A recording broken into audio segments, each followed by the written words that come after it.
and gentlemen, moving now to part 2 of our first session. May I call upon stage the session moderator, Ms. Jamuna Rao Varghese, Lead Inclusive Markets, Financial Services, PwC India, and the distinguished panel comprising of our panelists, Father Jose Victor Lobrigo, Chairperson, Microfinance Council, Philippines. We'll request you to kindly applaud their presence as they walk up to the stage to take their seats. Mr. Sun Chong Kwon, Associate Professor of Rural Development of China, Academy of Social Sciences, China. Mr. Mohammad Nazirwan, Senior Financial Sector Specialist, IFC F&M World Bank Group, Indonesia. Mr. Thorsten Fuchs, Project Manager, GIZ Laos. Mr. Mohammad Faizer Rahman, Executive Vice President, Associate for Social Advancement, Bangladesh. Thank you very much once again for your understanding, and of course, over to our session moderator to kindly take it forward from here. Thanks. Good afternoon, everyone. I hope you've all had a good lunch, because I did. But I do hope we'll be all nice and wide awake, because we have some great guests out here, and we're really looking forward to hearing their insights and sharing with us the stories from their country. So before I start, so we have 5 countries here. 3 of them are from the ASEAN region: Indonesia, Philippines, and Laos. Bangladesh from South Asia, and of course there's China, which is quite different. I would say I could put 4 of the countries in one bucket and China in another bucket for good reasons. And, I think it would be really interesting to hear both sides and understand what's happening in both these countries. Just to give a bit of perspective, I don't know whether you can see these bubbles here which we try to create, just to give the perspective on each country. So overall, I would say all the 5 countries, the access to banking is, of course, more or less in the 50% and slightly above for China.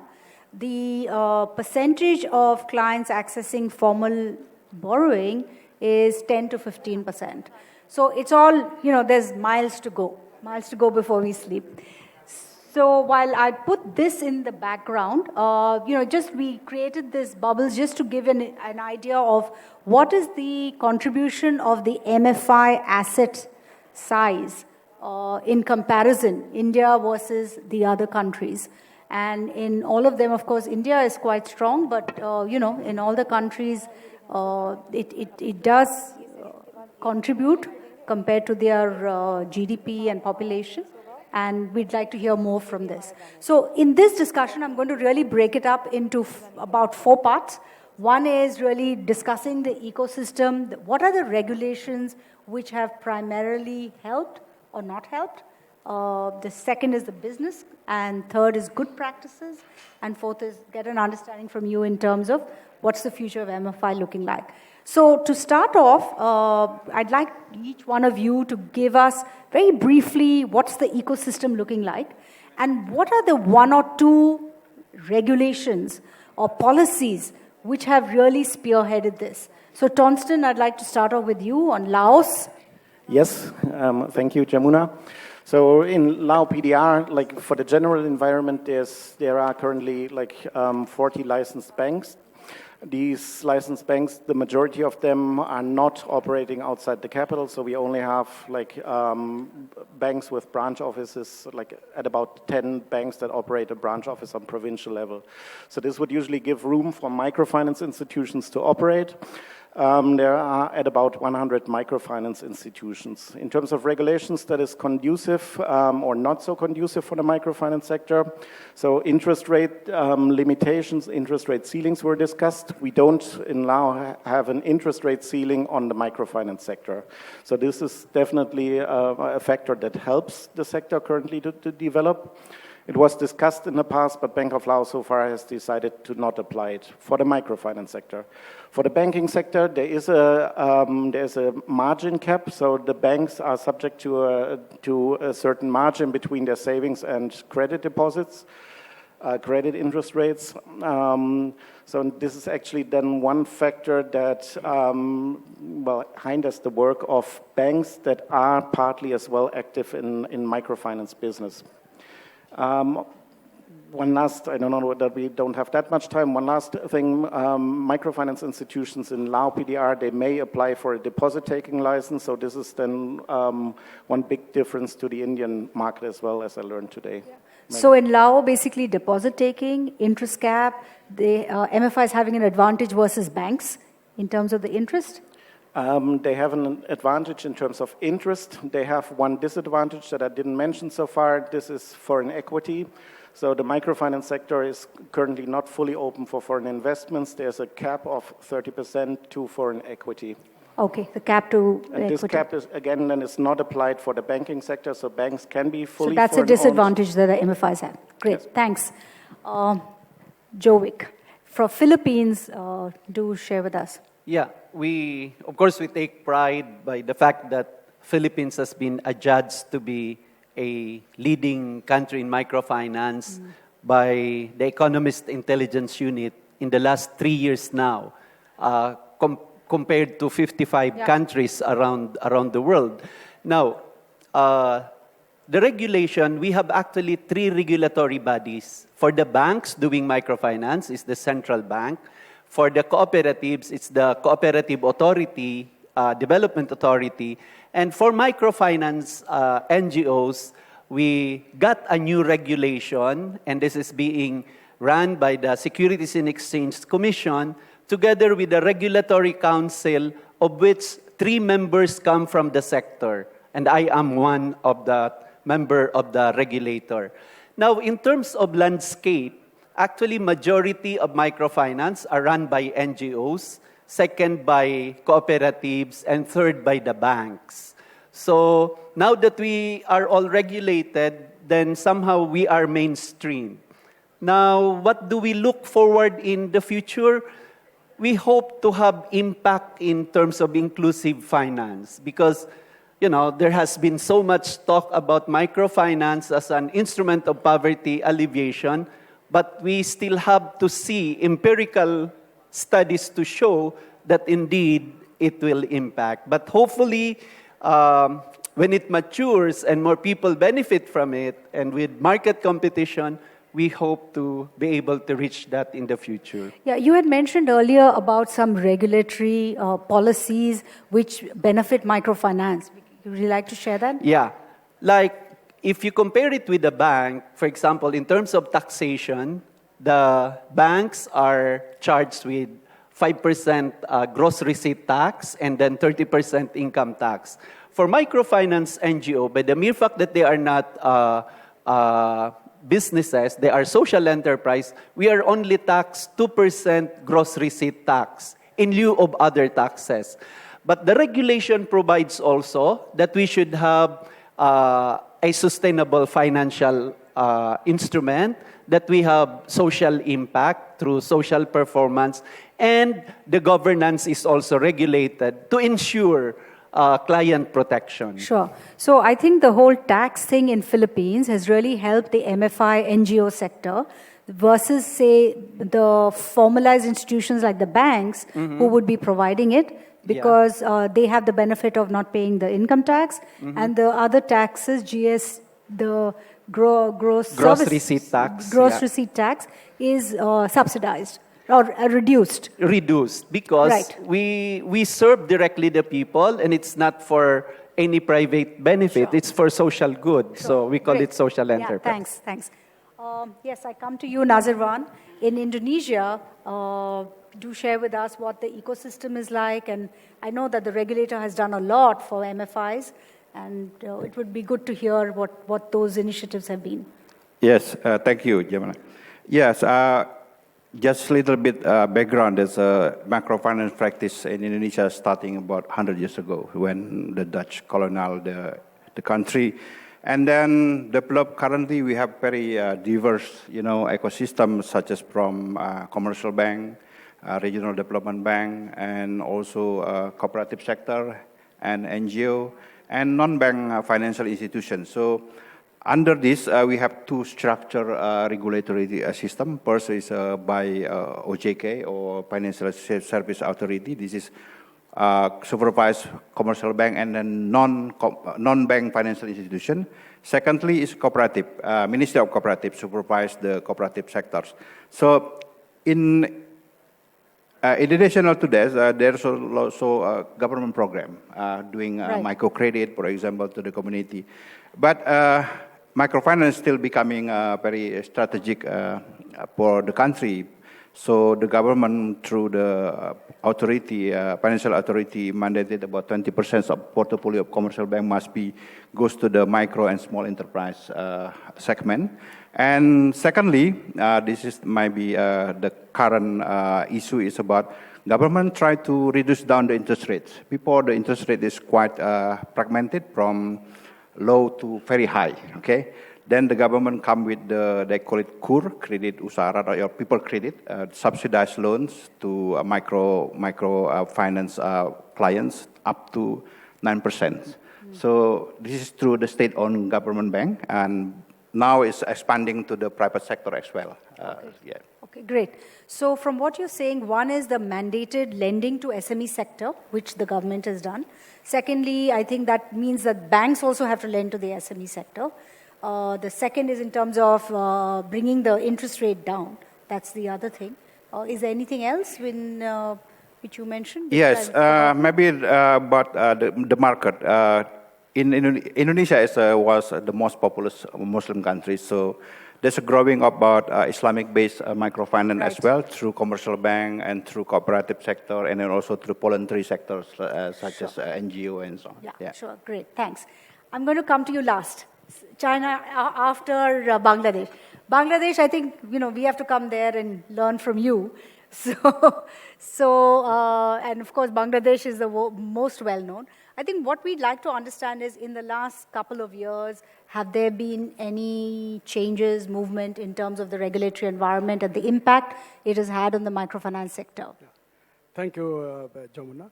Bangladesh has the long history of operating microfinance. We have around 40 years of experience of operating microfinance in Bangladesh. Right now, more than 1,500 microfinance institutes are working in Bangladesh. Right. Out of which, around 750 are regulated by the MRA, that is Microcredit Regulatory Authority.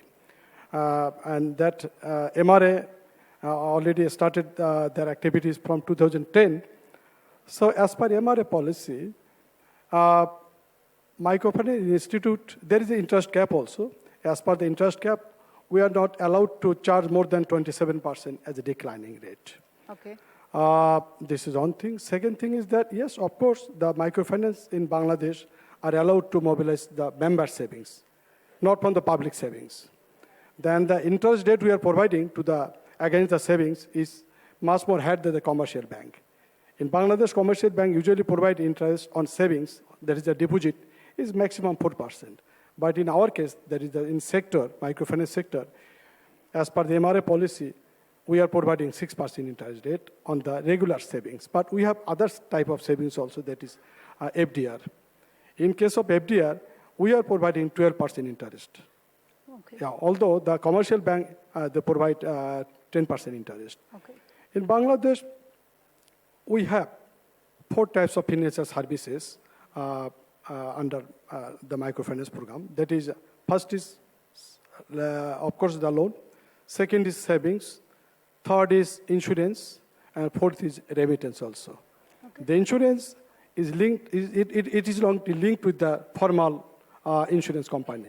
We have developed the insurance policy as our own way with a view to provide the quick service to the poor people. As because we have some sad experience also with the insurance company. It takes a long time. It is not possible for the poor people to wait a long time. Sure. That's why you have developed the insurance policy as our own way.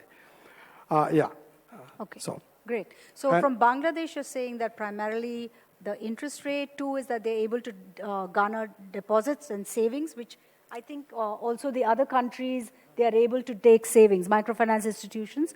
I think in Laos, in Philippines, and Indonesia also, that they are taking savings.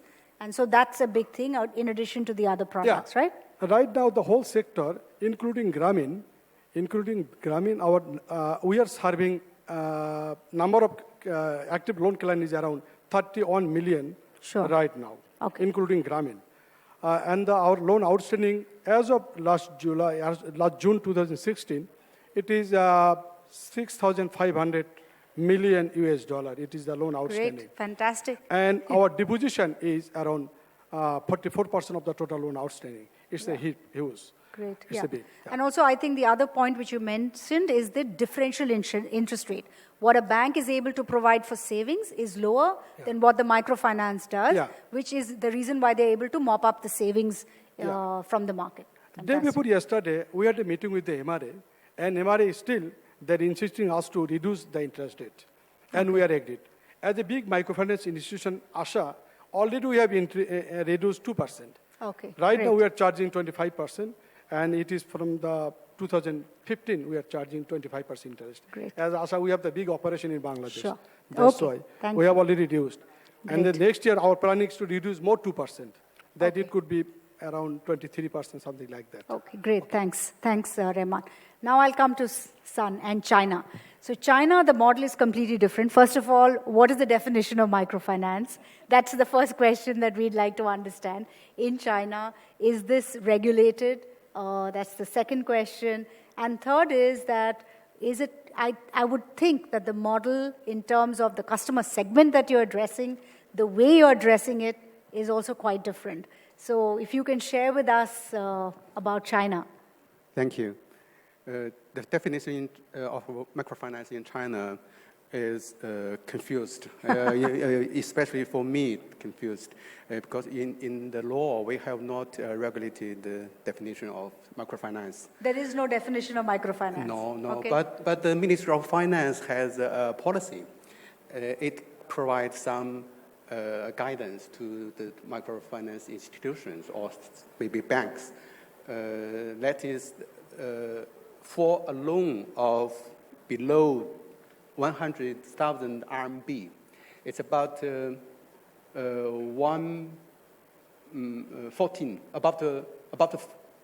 about 15,000 US dollars. For the amount of loan below that, it can enjoy some exemption of tax. Okay, so for a loan below $15,000, Yeah. you're saying that they can get an exemption in terms of tax. Yes. And that at some level is being defined as microfinance? That's not a defined Loose definition. But as a reference for the banks, for different MFIs, they have different definitions. For a bank, for example, a commercial bank, its loan maybe 5 million RMB or even 10 million RMB. They call it small loans. Loans. For an NGO MFI in a village, its definition is about not more than 100,000. Okay. Generally, it's about 50,000 RMB. That's about 8,000 US dollars. Okay. Yeah. So you can see that it differs a lot. Sure. So that's Okay. that's the definition. Yeah. All right. So, is there anything else in terms of the regulation? Because I think where we would like to hear from you, and that'll be my next question, is in terms of the business models in microfinance.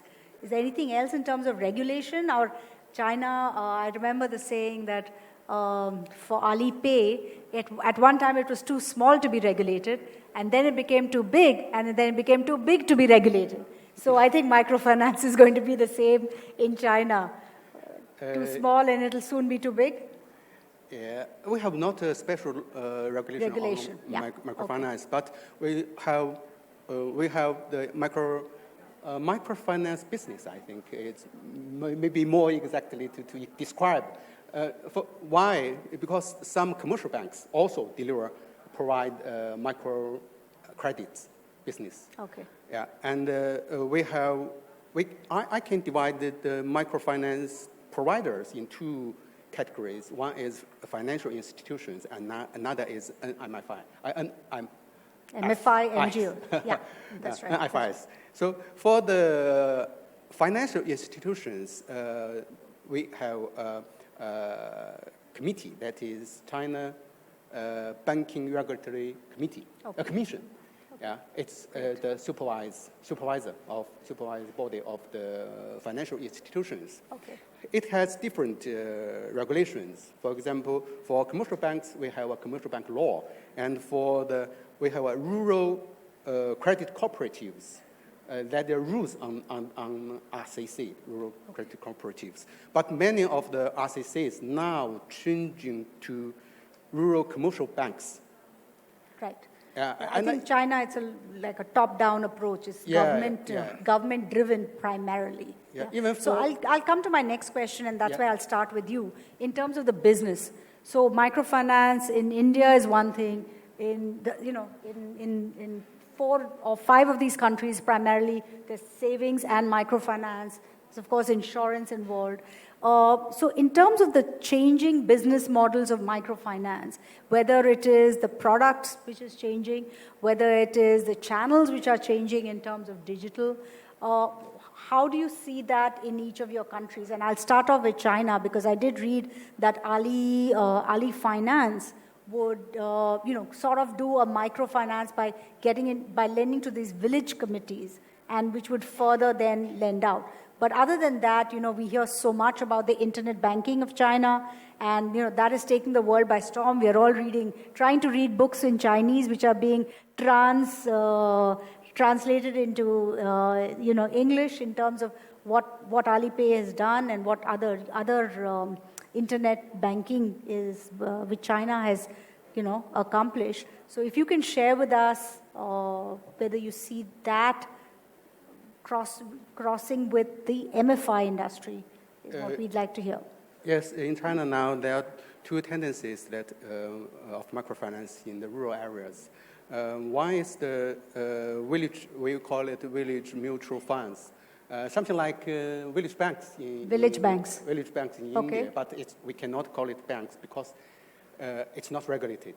It's just self-governed by the villagers. Okay. So but many people now encourage this kind of funds. Also, the government also encourage in its policy papers encourage this kind of mutual help funds. And another is the internet companies. Internet finance companies now go into rural areas. The two famous one are Alibaba, and another is Jingdong. They are all very, very big e-commerce companies. Right, and P2P, of course. Yeah, and Ali has a separate subsidiary that is Ant Finance company. They do business in rural areas. So the e-commerce companies now play a big role. But are they getting to the rural areas? Are they getting to the marginalized segment of the population? It's not easy for them to get to the marginal. Right. They have to cooperate with some NGO, MFIs, to reach the marginals. And are they doing that? Yes, they are doing it. Okay. They cooperate. And they're providing unsecured loans? Unsecured loans. Okay. Yeah. Another two types is for example, Ali has very small shops in villages. They have the shop as an agent. The shop is the agent? Yeah, as their agent to provide loans to farmers who have connection with the shop. Okay, so it's the online to offline model, the agent model, and these other, which we see in India and in other countries. Great, thanks. Maybe you can tell us, because branchless banking is something which the government has been pushing also. So in terms of the models and all that in Indonesia, what are you seeing? Digitization and in terms of multi-product, what are you seeing in terms of what the MFI sector is doing? Yes, Indonesia is very popular with individual loan especially. And even, for example, BRI has created their own model. They call it BRI microbanking system, which is not only lending money, but also very successful in mobilizing saving, rural saving, and also penetrate to the very diverse, geographical. Because the only bank in Indonesia has a very wide network is only BRI. Secondly, we have like a rural bank. They are also based on individual lending, but the ownership is quite different. It's mostly belong to individual. And there is a restriction on the funding mobilization. They cannot, have a like, checking account. So then cooperatives, this can be mobilized funding also from members. And then again, Indonesia is more primarily savings and saving lending. and Now, lending. in terms of lending, what kind of lending is it? Is it emergency lending? Is it income-generating lending? What is the kind of consumer lending? Yes, this is different of the model of the institution.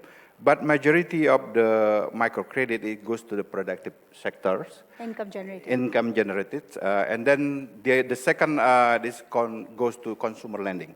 So they provide like a short-term loan to the business owner, and then also to the family for consumption or for emergency. Consumption loan? Yes, okay. Maybe for example, like Indonesia is very popular with motorbike. So this is one of the emerging sector in Indonesia. Even India has a Bajaj or TPS. Yeah, Bajaj.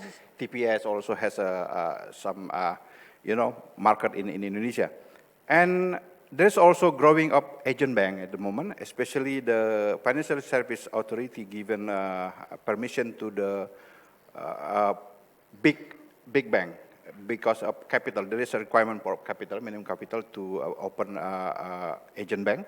It goes through, for example, like BRI, Bank Mandiri, BCA. They recruit their borrowers or their clients to become agent of the bank. Right. So in the community, at the end, it hope they can be penetrate to the very remote area, right, where the bank cannot, presence or very expensive for any financial institution to operate. Sure. Yeah. What about digitization? Has that made any impact in the MFI sector? Currently, or overall in the sector, and yeah, hence it would be impacting? Yes, there is a trend of this. In Indonesia, there's two things. First is about the digital payment. Digital payments is under the central bank because they involve telcos company.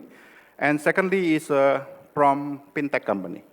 Yes, this growing, but I think this is kind of an early introduction to the market. Right. And then they try to test the business model, and the Financial Authority also tried to apply like sandbox regulation to giving them like room to innovate and then so on. So they're already doing the sandbox regulation? Yes, exactly. So about it, they register at the beginning, register and then see whether they can be expanded or benefits for the the industry or for the whole population. Great. Yeah. If you can just share with us in terms of the business, what are the changes that you are seeing? Right. Everybody know that that is the microfinance initially started with the GGL model. Yeah. That is the group guarantee lending system. And also initially they followed the weekly installment collection. Weekly installment collection from the borrower. Yeah. As you know that everybody, truly speaking, that we are the follower of Grameen. But in the course of time, there's a lot of changes. We are following as our own model like that. Now, what I want to say that group guarantee lending system, it is not working properly. That is a group solidarity approach. It means that if any borrower unable to repay the installment, all the borrower of a group, they have to share equally in case of making any default. Then the question raised from the borrower side, how long and how many times we'll pay the default loan on behalf of the bad clients or default client. Then we stop the policy. So group solidarity should be there in the group. It means the group pressure, group cohesion like that. In case of any making default, all the group member will help our loan officer to collect the money. It doesn't mean that they make the payment. Yeah, they will collect the money from the other borrower. This is not the good at all. But initially, it works. Okay. It is not working right now. Second thing is that individual approach.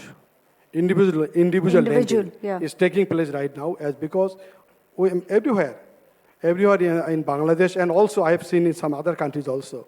I have the experience about many countries. Two types of loan product are practicing everywhere. One is a small loan for the small borrower like females and some small trading.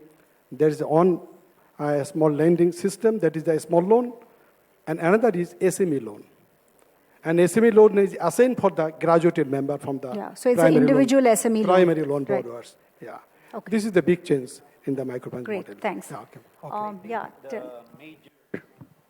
major change in the Philippines is the ASEAN integration that is happening right now, wherein all the banks in the ASEAN can operate freely in each country.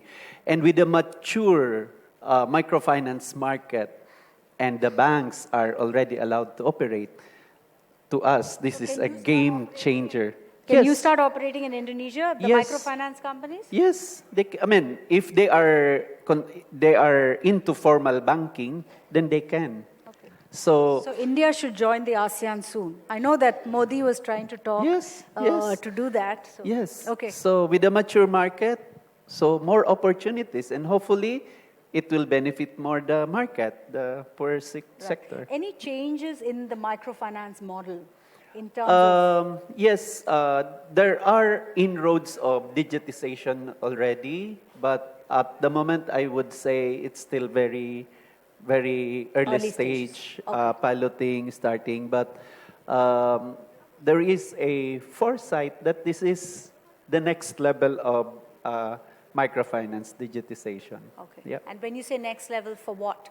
Are we looking at products? Or Yeah, what are we products and facility and access to more people. Okay. So again, with the deregulated banking market, with good regulation, so the poorer sector will benefit more. Okay, great. Do we have 2 minutes? Okay, I just wanted to get from them, actually, even if we don't have the Q&A, in terms of their perspective on what's the future of the MFI market in your country. So maybe we'll start off with you, just like a one line. Yeah, okay, then I connected a little bit with the answer to the earlier question. Status of the industry in Laos, rather plain vanilla, so selected MFIs offer savings products. All MFI offer credit products that are quite similar. In terms of innovation, we have seen the first digital financial services pilot to start in Laos. Last year, the first microcredit insurance was piloted in March this year.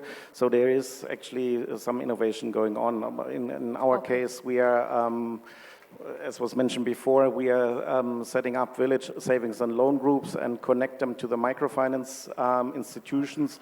So we, as GSZ, in close cooperation with Bank of Laos, try to connect the formal financial sector with the informal or semi-formal financial sector.